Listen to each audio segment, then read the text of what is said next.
introduction. Good introduction.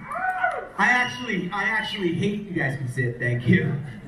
I appreciate the introduction. I hate introductions. I got shell-shocked at an introduction in 1991 and I'm still not over it. Right after college, I was signed to a record label called Delicious Vinyl Records. And Delicious Vinyl had two huge acts at the time.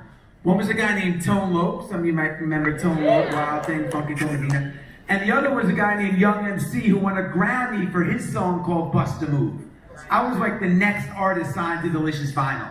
And before my album came out, I got a call from the owner of the record company who told me they're having this huge concert in Atlanta at the Georgia Dome, where I live now in Atlanta, and they were busting in 36,000 inner city kids from all over the state of Georgia for this concert that they coined the Increase the Peace concert, because they were going to have black artists and white artists come together in this community bonding event that they called Increase the Peace.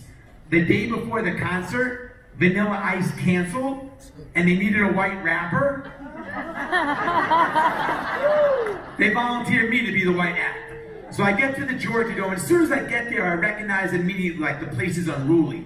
There's fist fights in the crowd, like big fist fights, and they're putting the house lights on to control the audience, and police are everywhere, and the kids are booing every single act that came on stage.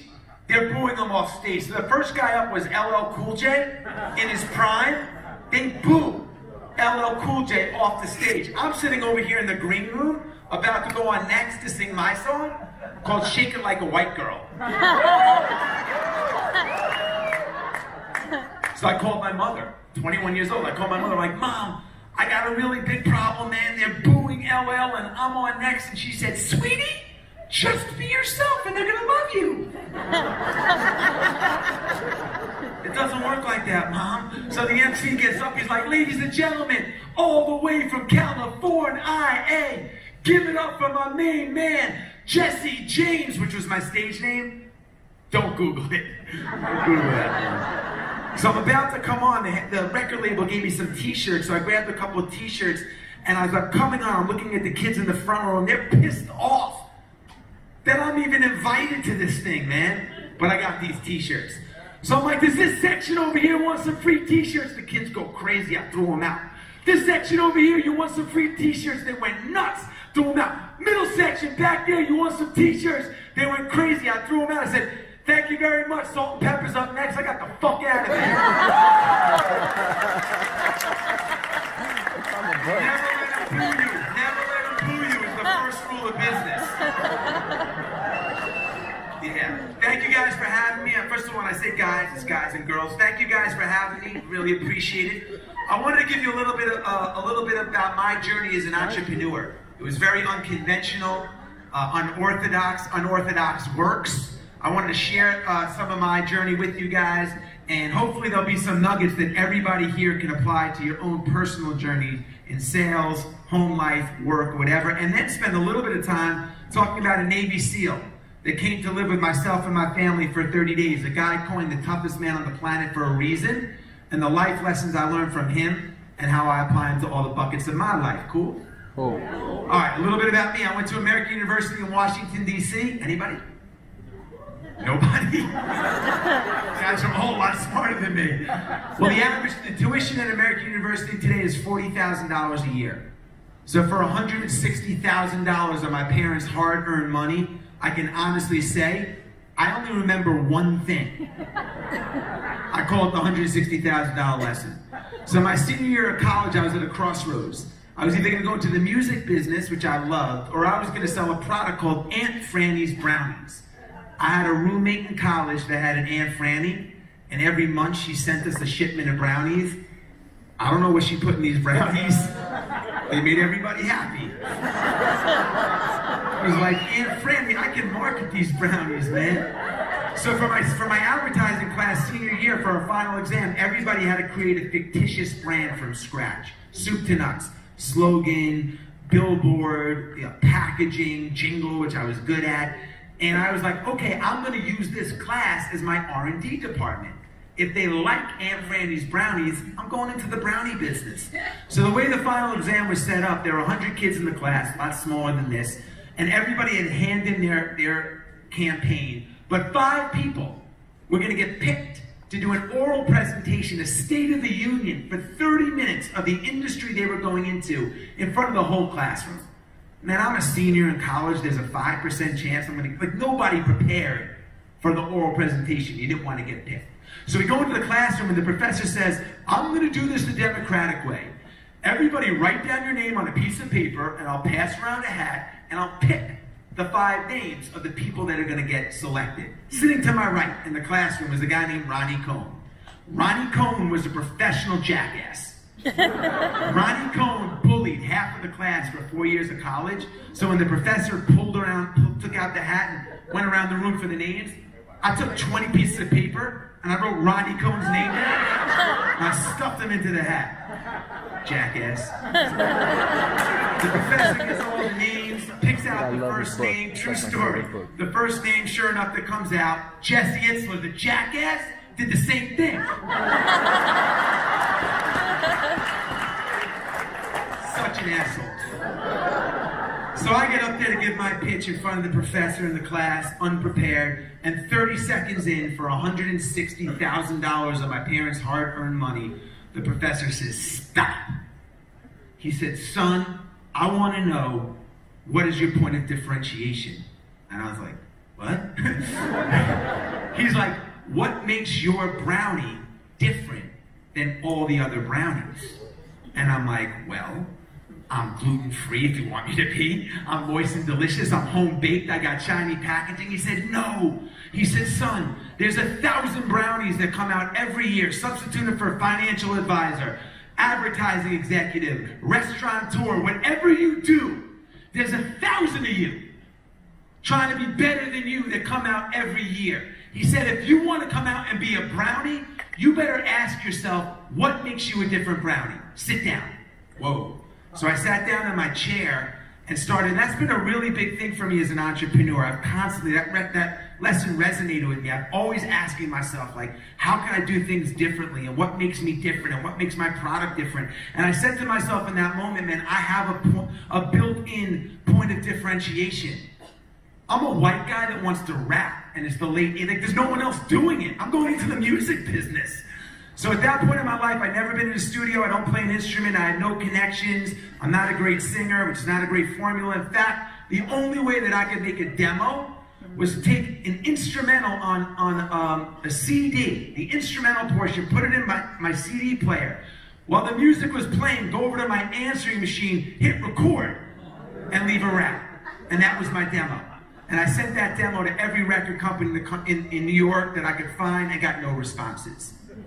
So I rejigged my calendar senior year of college, so I had no classes on Friday. I took every Friday off, and every Friday I took the Greyhound bus 5 hours from Washington, D.C. to New York City, and I would sit in the lobby of every record company, one different one a week, and I would hand whoever came out of that door a copy of my cassette with my dorm room phone number, and got no responses.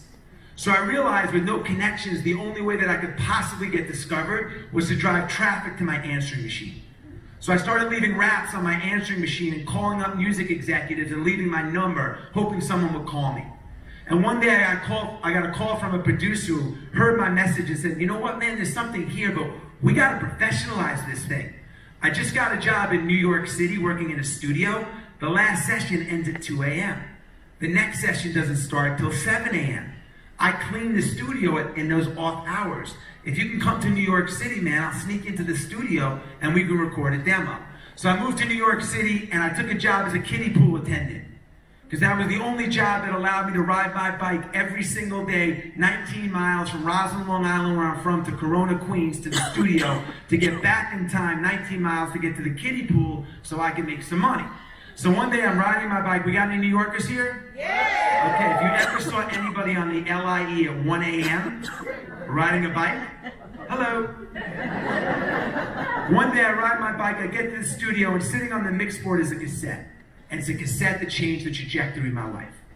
So the cassette was by a Brooklyn-born hip-hop artist named Dana Dane. Doesn't matter if you know who Dana was or not, but Dana was one of my favorite artists, big artist. His first album was a big hit. Nobody heard his second album because he just finished recording it the session before and accidentally left it on the mix board. So I asked the engineer if I could borrow the cassette and listen to it, and I give it back. He says, sure. I take the cassette. 2 days later, I'm flying out to LA. I'm on the plane listening to it on my Sony Walkman, and I read in a magazine that the owner of Delicious Vinyl Records, Tone Loc, Young MC, this amazing independent label, the owner's favorite artist is Dana Dane. So when I land, I cold call the label, and that's a theme in my life. As an entrepreneur, salesman, whatever you do, man, you gotta create your own luck. Luck doesn't happen on the couch watching the Kardashians. Luck happens when you put yourself in a position where luck can find you. I'll stand in front of a door till someone comes out that I want to meet. I'll track them down. I'll find someone that knows that person. I cold call Delicious Vinyl. I get all the way up to the CEO's assistant. I said, hey, I'm a friend of Dana's. I know Mike likes Dana. There's an old saying by Harry Truman. If you can't convince them, confuse them. Man, the secretary had no idea what the hell I'm talking about. She comes on, puts me on hold, comes back a minute later. She goes, Dana, Mike is so excited to meet with you. If you could be here at 2 o'clock, Mike would love to buy you lunch. Man, Dana will be there at 2 o'clock. Dana's a black guy from Brooklyn with gold teeth. 2 o'clock comes. I buzz myself in. Hey, I'm here to say, come on in, Dana. They whisk me in. All these gold records in Mike's office. I'm sitting in a chair waiting for Mike Ross to walk in, and in he comes. And he looks at me and he goes, who in the world are you? I said, I'm Jesse. I work with Dana. Sort of. He said, you work with Dana? Well, what do you do? I said, I rap. And I was really insulted because he kind of laughed in my face. He goes, that's impossible. I said, no. I said, well, while we wait for Dana, do you mind if I put my demo in? He goes, sure. I go, great, because we're going to be waiting a really long time. He's somewhere in Brooklyn. Doesn't know I exist. So I put my cassette in, and 30 seconds in, he says, stop. And he says the 4 words that every struggling artist wants to hear. Who is your lawyer? I got a record deal. But I didn't have a lawyer. I had a dad. My dad owned a plumbing supply house in Mineola, Long Island. So I was like, my dad's my lawyer. He goes, your dad's your lawyer? I go, yeah. He goes, I'll set everything up with your father. So I leave the office and I call my dad. I'm like, Dad, it's your son. It's your son. I got a record deal, man. I got a record deal. But don't screw it up, because my father's from Brooklyn. And he could be like, take advantage of my son. I know. I said, all I want you to do when they call, the only thing I want you to say is please fax all the documents to my assistant. My father says, I don't have an assistant. I'm like, yes you do, Mom. They faxed all the documents to my mother, and I signed them sight unseen, which is a big mistake. But then I made a bigger mistake. I took my foot off the gas pedal. I didn't reset my goal. As an entrepreneur, as a business person, when you hit a goal, the way you become great is you check the box and you move on. You think, what's the next goal? What's the next thing I could go after? How do I build my resume? How do I create this momentum? You check the box and move on. I took my foot off the gas pedal. Got a record deal. And I didn't get picked up for a second album. I got dropped from the label. So I moved back to New York City with 2 things on my resume. Kiddie pool attendant, rapper. That's not going to get you on stage in Vegas. But my wife always says that you find your true purpose at the intersection of these 3 things. What it is you love to do, what you're good at, and providing a product or service that helps people. Man, if you can figure out what it is you like to do, you're good at it, and you provide a service that helps people, you've really found your purpose. I love music, I love sports, so I decided to marry those 2 things together. I wrote a theme song for the New York Knicks. The Knicks paid me $4,000 for the song. By the time I paid the studio, the engineer, the lawyer that I now have, the drummer, the producer, it cost me $4,800 to do the song. Is that a good business model? Wrong. It's a fucking amazing business model. Because when you're starting out in business, the #1 thing you have to do is build a story.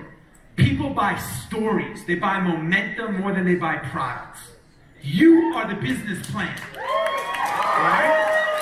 You are the business plan. I would have paid the Knicks $5,000 to let me write their song. Now I had a story, and every team that came into Madison Square Garden was like, why don't we have a song like that? And I said, man, that's how my brownie is different. Everybody's trying to get into sport, into the radio and sell their records and Tower Records. Nobody's writing sports songs. So I set up a company and started writing theme songs for professional sports teams. And I sold that company to a public company called SFX. The owner of SFX had a timeshare on a private jet. And he invited my partner and myself as guests onto a private jet. 28 years old. And when I walked onto the private jet, it was like that scene in The Wizard of Oz when everything goes from black and white to color. I was like, people fly like this? I want to fly like this. And by the time we landed, my partner and I were like, let's start a private jet company so we can fly privately. Definitely. Except we had no airplanes. But we had an idea. And our idea was so simple. What if we could provide people with all the benefits of flying privately with none of the hassles? They had planes available on short notice, take you anywhere you want to go, you don't take your shoes off, and we handle all the pilots, scheduling, maintenance, and all that. And what if we could make it somewhat affordable and it worked like a debit card? You prepay for 25 hours of flight time, you fly 2 hours, you got 23 hours left. We call that idea Marquee Jet. As entrepreneurs, business folks, you never know when you get an idea. When I was a kiddie pool attendant, man, I never thought I'd have a private jet company. But when you get that idea, and you know that that idea in your gut is right, you go with it. Our idea was called Marquee Jet. So we pitched this on a PowerPoint presentation to the 800-pound gorilla, NetJets, owned by Warren Buffett, Berkshire Hathaway. 650 airplanes. And we go in with this PowerPoint to Rich Santulli, the CEO. We pitch our idea, and 12 minutes into the meeting, 12 minutes into the meeting, this is a direct quote, and it really pissed me off. He said, stop. Oh, did this bother me? This is exactly what he said. He said, if you think I'm giving 2 kids who probably didn't break 1,000 on their SATs, which really pissed me. I got a 980. Convinced myself I'd broken 1,000. He goes, that'll never happen. This meeting's over. And he threw us out. And as we're walking out, dejected, the president comes up and goes, man, that was unbelievable. Unbelievable, man. We got thrown out in 12 minutes. He goes, Rich Santulli doesn't give anybody 12 minutes. There's something here, but you got to bring this thing to life.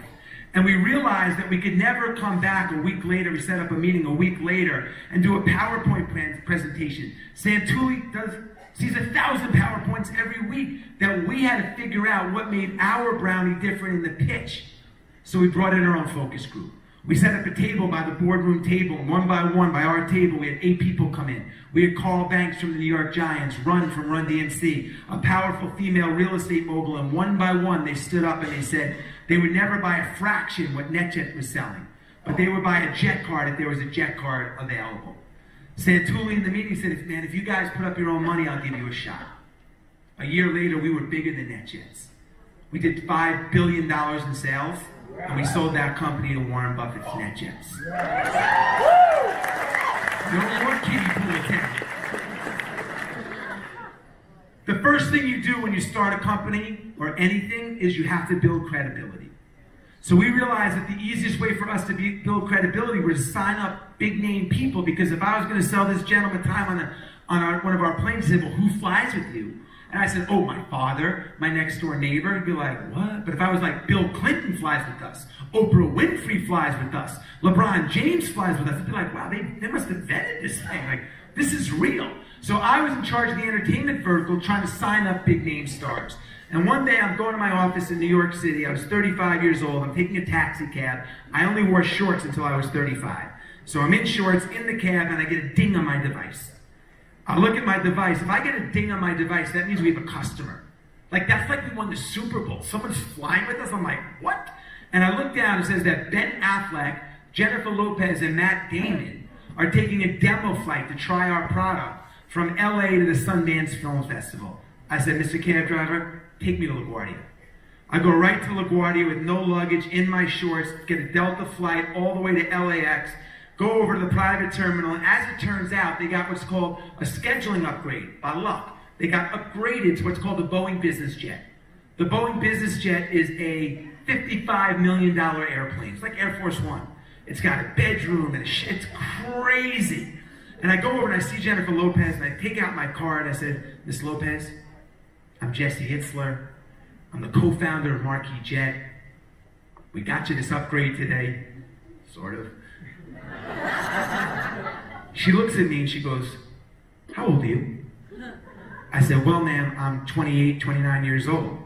She said, you're 29 years old and you own this airplane? Warren Buffett owns the airplane. So I looked at her dead in the eye and I said, yes, I do. She said, how many of these airplanes do you have in the fleet? I said, well, Miss Lopez, we have 650 of these airplanes in the fleet. She comes a little closer. She says, you own 650 of these airplanes? Man, I looked her dead in the eye and I said, yes, I do. In fact, I'm going to Sundance Film Festival too. I'm just going to jump up with the crew, and if you guys need anything, let me know. So we get up to 41,000 feet. I got to close them. This is the entire entertainment vertical in the cabin. So I get up and I start talking to Matt Damon, and Matt says to me a couple of minutes, he says, man, Jesse, you seem like a pretty cool guy, man. If you're not doing anything tonight, and I'm like, doing anything tonight? I don't even have a hotel room.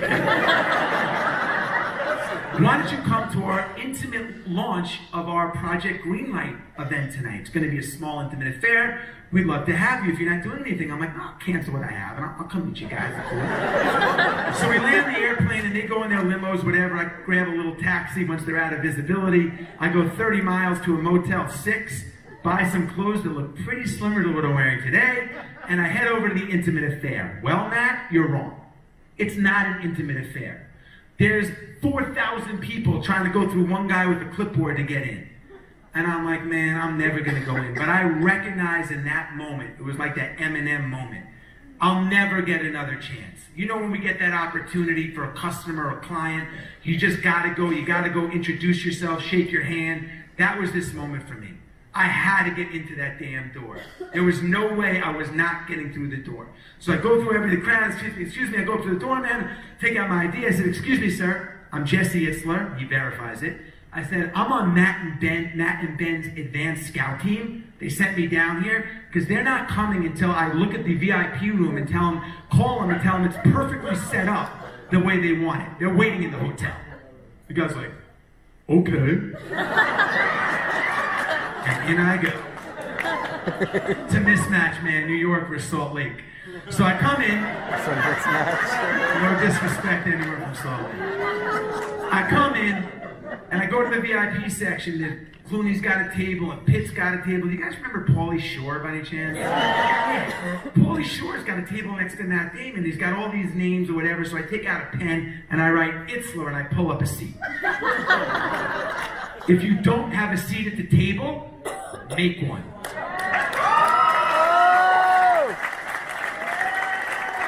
I'm sitting over here next to Matt comes in, I'm shoulder to shoulder with him, squeezed in like at the table. We start talking, but the music's too loud. I can't close him, I can't pitch him. So I said, Matt, man, when are you going back to LA? He goes, I'm going back on Sunday. I'm like, so am I. Why don't you fly with me? He's like, really? I'm like, I'll set it up with your assistant. So I leave and I call my partner. I said, man, he's like, did you close them? I'm like, no. I need a G4.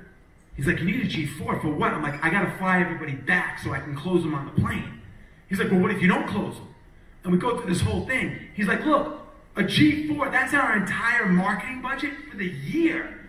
And with all this pressure he puts on me, we decided it's the right thing to do. He gives me an airplane with a ton of guilt and pressure. Listen, my friend Tim Grover always says, as an entrepreneur, pressure's a privilege. Pressure's a privilege. We play for pressure. If you guys don't have enough pressure on your quotas or what you think you can do, something's wrong. Because behind pressure, amazing things happen.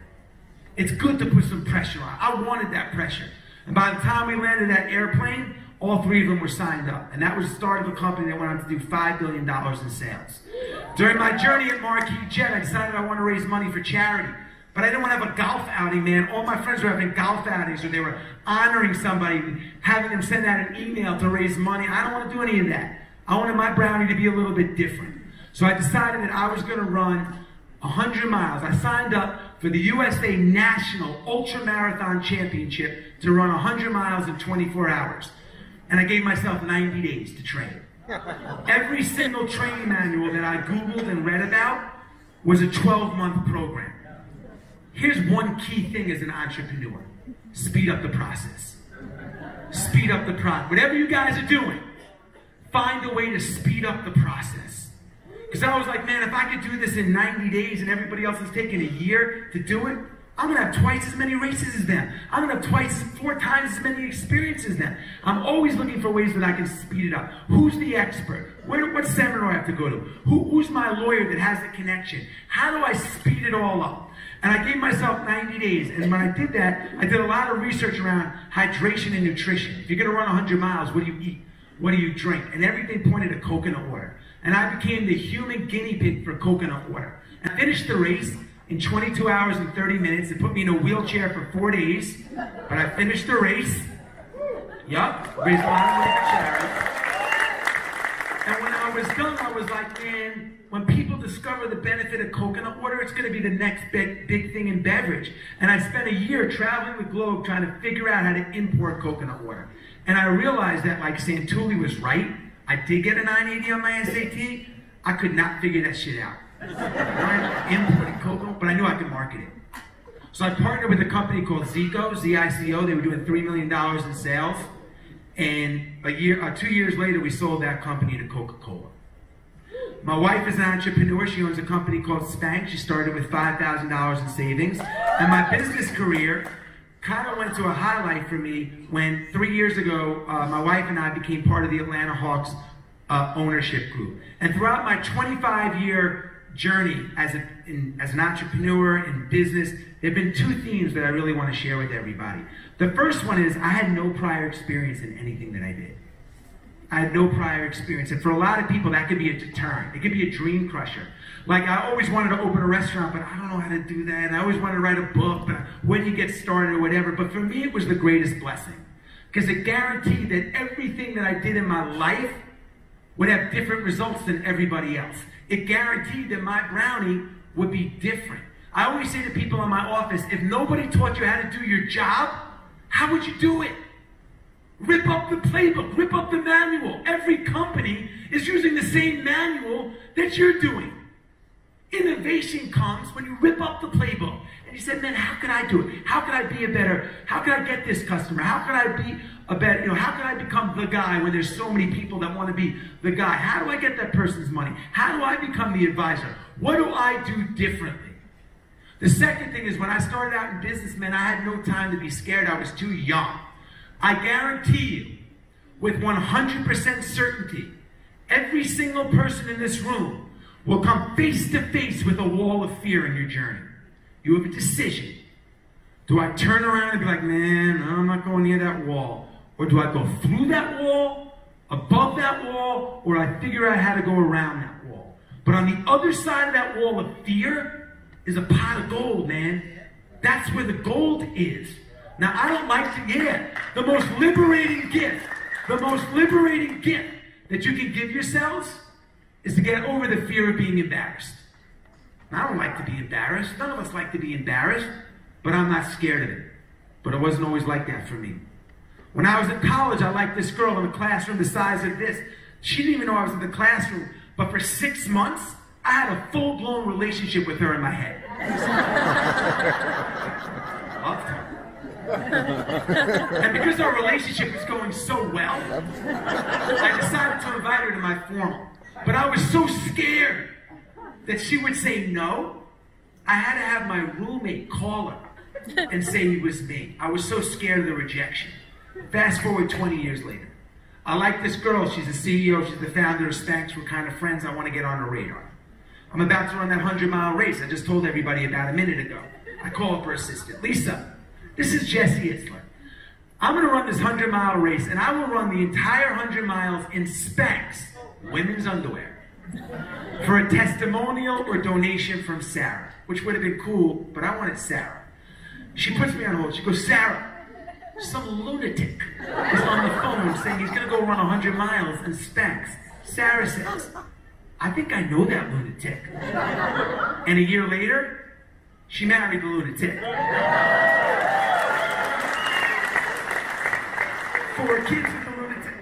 So what happened between this guy, man, that was so scared he couldn't even pick up the phone, to this guy that's like, man, I don't even care. Whatever happens, I want. Well, in between those two extremes was a whole bunch of self-doubt. And self-doubt is the #1 enemy to success. So if we could all beat up our own self-doubt, we'd all be better in every bucket of our lives. Then how the hell do you do it? That's what I want to talk to you guys about today. So a couple of years ago, I was running this race, a relay race, 24-hour relay race. I was doing it with 5 friends in San Diego. Here's the format of the race.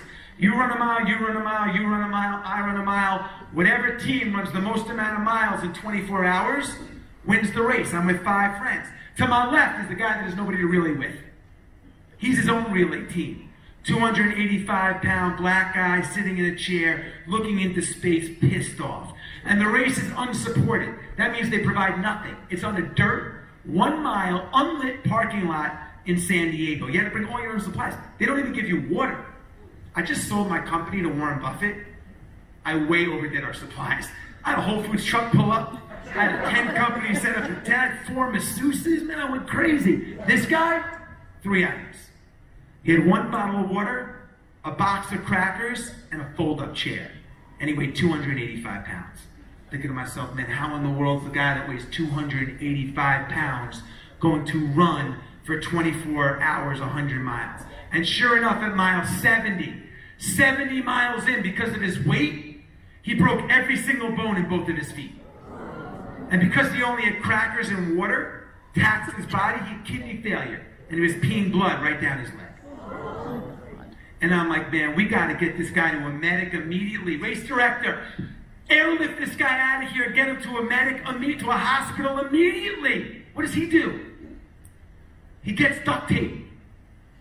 He duct tapes his feet, picks himself out of the chair, runs another 30 miles to get to his goal of 100, and runs 1 more in case they miscount. I gotta meet him. I gotta meet him, because whatever secret sauce he has, whatever makes a guy like that tick, if I could teach that to my kids, to my employees, to myself, every bucket of my life would be better. So I cold call him. First I Google him. I learned he's a Navy SEAL. Navy SEAL, 2 seconds of background, black guy, grew up in Brazil, Indiana, 30 miles from where the Klan was headquartered. So as a kid, he got ridiculed and bullied, ballooned up to 300 pounds, lost all his self-esteem, joins the military, drops out. Decides one day that he hates the way his life's going, decides to become a Navy SEAL, shreds all the weight, becomes a SEAL, loses 6 friends in a helicopter crash, decides that he wants his brownie to be different and raise money for the kids of the fallen soldiers. So he Googles the 10 hardest things in the world to do, and he becomes one of the best endurance athletes on the planet. He breaks the Guinness Book of World Records for most pull-ups. He does 4,030 in a day. I think we have a slide we can show. He goes from this guy to this guy. David Goggins, baby. So I cold call him.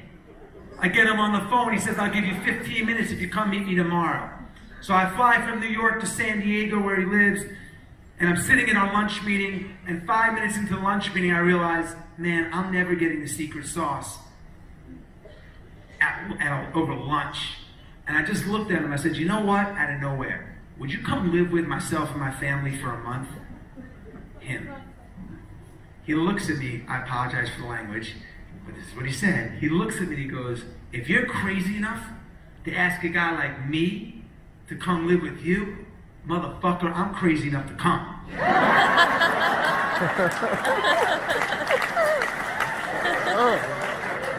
3 days later, he's at my breakfast table. So my wife's like, how'd the lunch meeting go? I'm like, it was good. He comes with Josh. She's like, what? I'm like, he's coming with us.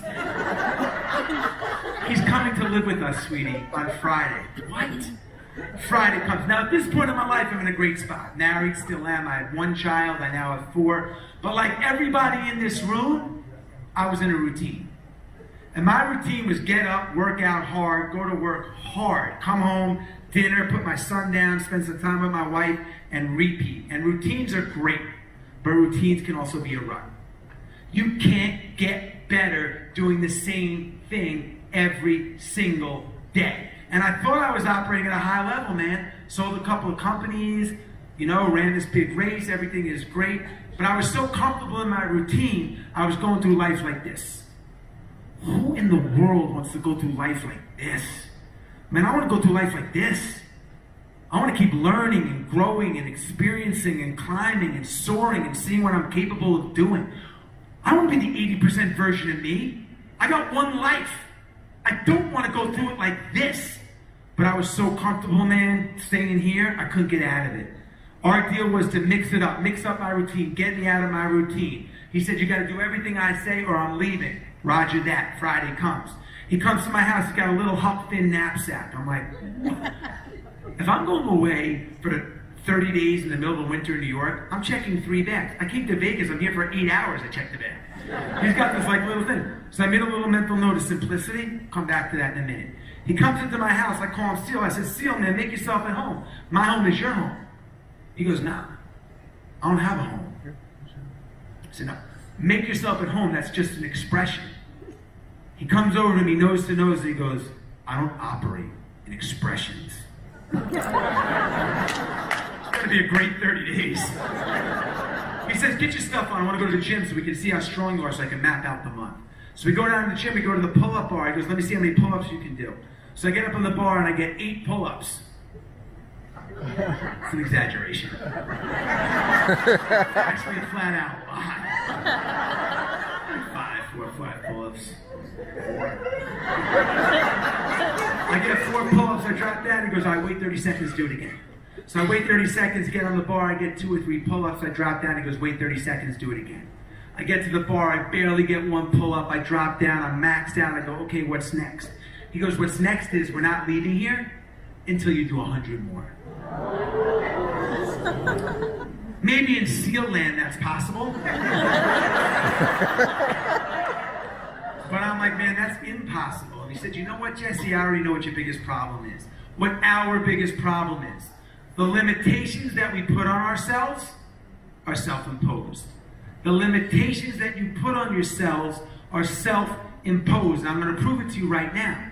Get on the bar and give me another pull-up, man. So I get back to the pull-up bar and I get a pull-up and I drop down. He goes, when you're ready, do it again. And I repeat that process for about 2 hours until I get my 100 pull-ups. And I said to myself in that moment, if I'm under-indexing by 100 pull-ups, if I'm leaving 100 pull-ups on the table in this little exercise, man, what other areas of my life am I under-indexing in? Like, if my sales quote at Marquis Jet is 20 jet cards, if I'm like, guys, put me down for 20, is that because I know I can get it? Or should I be like, man, put me down for 40? Let me get creative. Put a little pressure on me. Let me figure out a way to get more sales. Stop living so cozy, Jesse. He had a rule called the 40% rule. And the 40% rule is this. When your brain says you're done, you're only at 40%. When your brain says you're done, he told me you're only at 40%. Because it's a scientific fact. The way our brains are wired, the first time we experience pain or discomfort on any level, it doesn't have to be physical. I couldn't even call a girl. Your brain sends a signal as a defense mechanism and taps you on the shoulder and says, stop. It doesn't want you to be in pain or humiliation. When you avoid the tap on the shoulder and you keep going to get to your goal, that's the difference between heroic success and just being like everybody else. Period.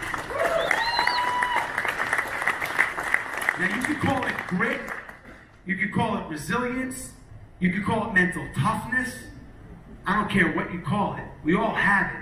But we all are born with some kind of baseline of grit. Grit, by the way, is the #1 indicator of future success. It's the anti-self-doubt. Okay? And the way that you build up grit is by doing things that you don't want to do. Staying late when everyone's at happy hour and you're making the calls. That's building your grit muscle. When you're in traffic and everyone's going crazy and you're calm, you're building the patience part of your grit muscle. And we're all born with the baseline of it. From a 0 to 1 to 10, he might be a 9, I might be a 3. When you consistently do things that make you uncomfortable, you can take your baseline from a 3 to a 4 to a 5, and it never goes back down as long as you exercise the muscle. Now, obviously, everybody here is not going to hire a Navy SEAL to become a little bit more gritty, but you don't have to. There's a famous quote that I love. You can write this one down. How you do anything is how you do everything, man. It's the small things that you do every single day. The little decisions that you do every day, they're an indication of what you're becoming. A finisher, a closer, someone that backs away when things get challenging. How you do anything is how you do everything. Let me give you an example.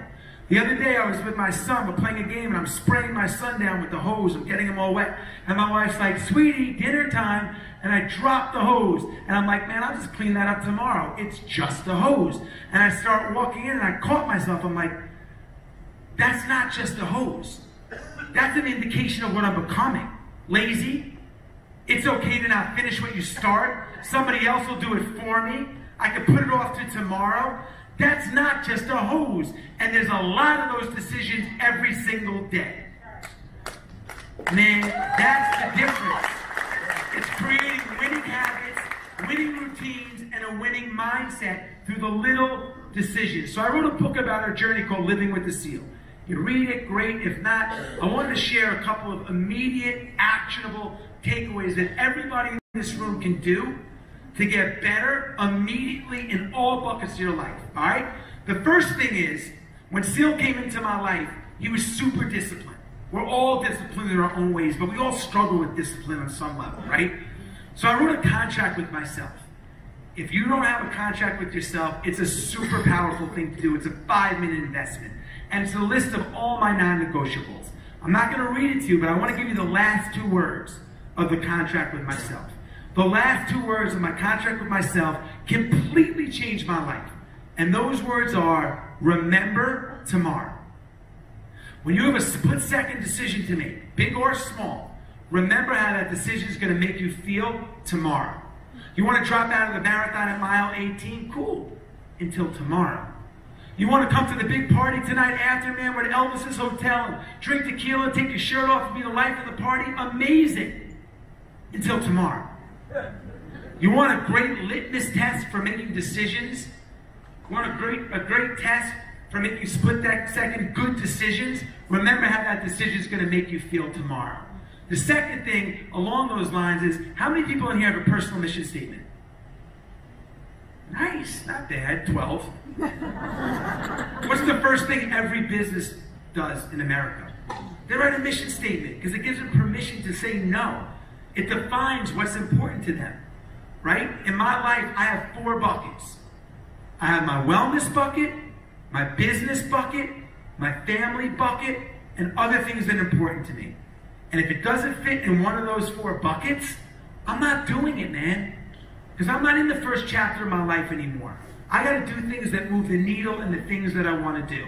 The second thing, when Seal came into my life, people are like, oh, that's really cool, but I would never have enough time for that. Time is the #1 excuse that everybody uses. It's so lame. We all have the same 24 hours in a day. It's just how do we decide to use them? So I made a very simple pie chart. Okay, a third grader could do this. I said there's 24 hours in a day. Here they are. I need to sleep 7 of them. Okay, you might need 6. Your pie chart might be different than mine. I take 3 hours a day for myself. I call it the 3-hour rule. It's the greatest investment I've ever made. I've been doing it since I'm 21 years old. And I know what you're going to say, 3 hours. Oh, well, you have a team of nannies. And no, I don't. No, I don't. I have the same responsibilities everybody here has, man. 40 hours a week with my kids. Full time. All right? But I don't want to resent my wife, my boss, my kids for taking away the things that I love to do. So those 3 hours are cumulative. I might be a run in the morning, sit on the couch, read, whatever. But when I'm in my time, I'm not guilty that I'm not with my wife or not at work or not with my kids. And then when I'm at work, I'm much better on where my feet are. Because I've already done the things that are important to me. Right? If you can't take 10% of your day for yourself, your life model's broken. Period. Number 3, I'm a big believer in bucket lists. This is a bucket list. I'm in Vegas talking to you guys. This is amazing. But I'm a much bigger believer in dropping the B in bucket and adding an F. creating an bucket list. And those are the things that you always wanted to do, but it wasn't the right time. You didn't have enough experience, or you were scared because that wall was there. But those are the things that require preparation, hard work, research, maybe failure. But those are the things that make you feel most alive. Those are the things, and as an adult, it's really hard, man, to create newness. You gotta work on it to create newness. There's an old Japanese ritual called the misogi. And the notion around the misogi is you do one thing so hard, one time a year, that the benefit lasts the entire other 364 days of the year. As we slide into 2019, what's the one thing that you guys are gonna do that's gonna define 2019? Like if everything else didn't work, how are you gonna remember 2019? Don't just flip the calendars. How are you gonna do it? So I have a famous quote. I want to leave you guys with two things. And we'll do some questions and answers. I have a famous quote that I look at every single day. It's on my wall when I wake up. You can't miss it. And that quote is, I didn't come this far to only come this far. Nobody in this room came this far to only come this far. You wouldn't be here if that was the case. The average American lives to be 78 years old. I just turned 50. That means if I'm average, I got 27 summers left. And man, I love summers. And I can't do in my 70s or maybe my 80s the stuff that I love to do now. I just climbed the summit of Mount Washington. There were no 70-year-olds when I got to the summit. That window to do stuff shrinks. The one thing I would say to everybody here, no matter what it is that you want to do in 2019, no matter what your goals are in business, no matter what your family goals are, start the process. I don't care if you have it figured out. Get your foot in the door and figure it out as you go, but start the process. Because if you don't, someone else is going to beat you to it. And if you don't, you're going to wake up in routine. And you're going to be 78, and you're going to be like, man, I wish I did it then. But you know that's what the movie looks like.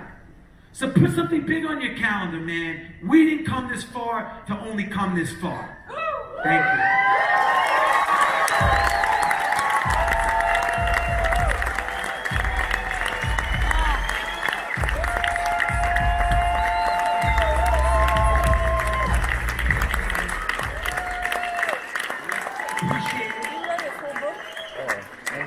I'm happy to take some questions. I think we have a couple of minutes, but it's up to you. A couple of minutes, is that cool? You guys want to do a couple little Q&A? Yeah. Thank you guys for having me. Nothing's off limits, but if anybody has any questions or about my journey or my process, let me know. Yes, sir.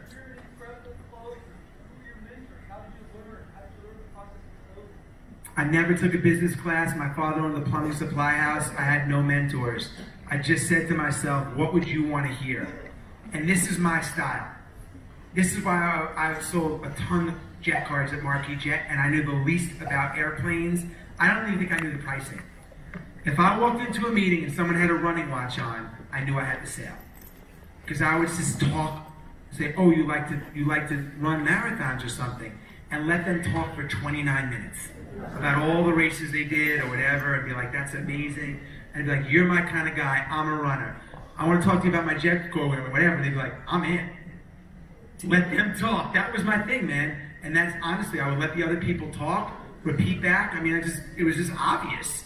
And it worked. The other thing I would say is I always focused on the product. I was obsessed with customer service and obsessed with the product. I had a company called Sheets. I started with LeBron James. We were 50-50 partners. They were oral dissolvable strips that you put on your tongue, like it was like a Red Bull mixed in a Listerine strip. And at that time, 5-Hour Energy was selling 10 million bottles a week of 5-Hour Energy. And I'm like, this is the hottest category. We need these energy strips. And I had all these amazing celebrities. And because we had all these celebrities involved, and LeBron and this and that, we got in 40,000 stores for launch. There's never been a consumer product at launch, unless they were owned by a major company, that was in 40,000 stores. In the first week of sales, sales were through the roof, because we had all these commercials on LeBron and this and that. Second week, through the roof. I'm doubling down. I'm putting $8 million in ad money in. I mean, I went nuts. Third week, because celebrity and marketing can drive sales once. But if the product isn't great, and the story isn't there, it's never going to work. So I obsessed. I didn't have to be a good salesman. I had a great product, and I serviced the hell out of my customers, and they were my referrals. Yes, sir, in the back. Where did you start? What's that? Where did you start? Where do I start as far as what? Start with my own inner work, man. I think the foundation starts with, like, to me, success isn't being great at one thing or being great at making money. It starts with having the other pieces clicking. And that's where I invest a lot of time in myself. Taking time for myself, time for my family, you know, personal development, relationships, and that's where I started. And that's always, there's a lot of work that happened with me before I came into the business world. It's really helped me. I still work on it. The other thing I would say is, like, I don't really believe in traditional resumes. I believe in life resumes. So I'm a big believer in creating experiences, and the best place to learn, all real growth comes from stepping into the unknown. That's where growth comes from. And again, as an adult, it's really hard to create newness. You have to work on it. You know, you have to schedule something. That's what I'm saying. What's the one big thing? Put something on your calendar. It'll force you to say no to the stuff that you don't want to do and focus on your one big goal. Yes, ma'am. Thank you.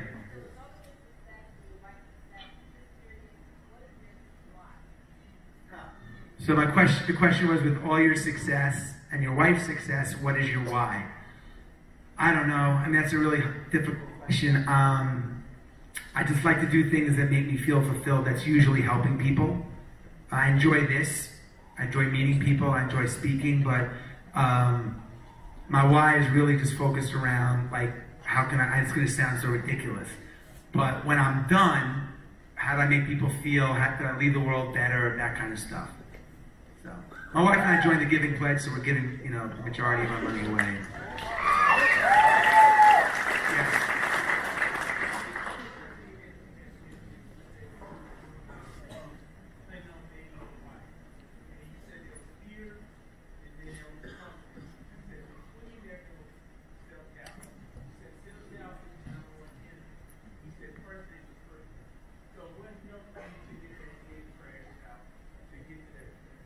So the question is, like, between this period where I had all this self-doubt to where I was like, man, I don't really care, I gotta go after my wife, you know, what were the kind of the hacks or systems or process to get past that? There were a series of events in my life where I came face to face with that wall, where I walked away from it and I really regretted it. And then there were times in my life where I was like, I'm gonna go through the wall, and I loved the feeling on the other side. And it became super addicting. And I have muscle memory. So over time, the more I kind of addressing fear and running into the fire instead of away from the fire, it built up. And that's really what happened. And now, like, I always recognize that the biggest moments in my life have been the scariest. They've been the scariest. This afternoon, I was at an event. There were 35,000 people in Miami. I spoke to 35,000 people. I was so nervous for like 2 weeks, and I went through the same process. I'm like, Jesse, this is the pressure you always talk about. Like, this is exactly what I'm talking about, and I got through it, and it ended up being an amazing thing for me. So that's the kind of thing. It's just a realization of what's on the other side. Yes. Jesse, your antique brownies. Did you do any investments with those? Say it again. Any investment with antique brownies? No. Do you have any samples? Just curious. No, but I'm sure we could take a ride and find something. We're in Vegas, man. You can get anything here. Any more? Yep.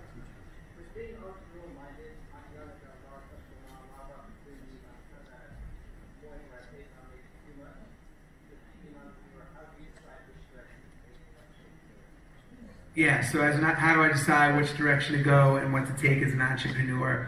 So I used to be a massive multitasker and be all over. I'm highly ADD. And I just, highly. I went and I lived in a monastery for 15 days recently, about a year ago. And one of the lessons that I learned there, I went for 15 days with 8 monks that have been there for 50 years. I mean, it was insane. That's a whole other hour conversation. But I just remember this story. When I was there, they had a retreat and they had 500 dishes. I was like a pledge. They made me clean all the dishes. And I'm cleaning the dishes, and they kept bringing out more dishes. And I said to the main monk, I'm like, how am I going to clean all these dishes? And he said to me, you don't have all these dishes. You only have the dish that's in your hand. So, I don't know if that answers the question, but it's a cool story. Thank you guys.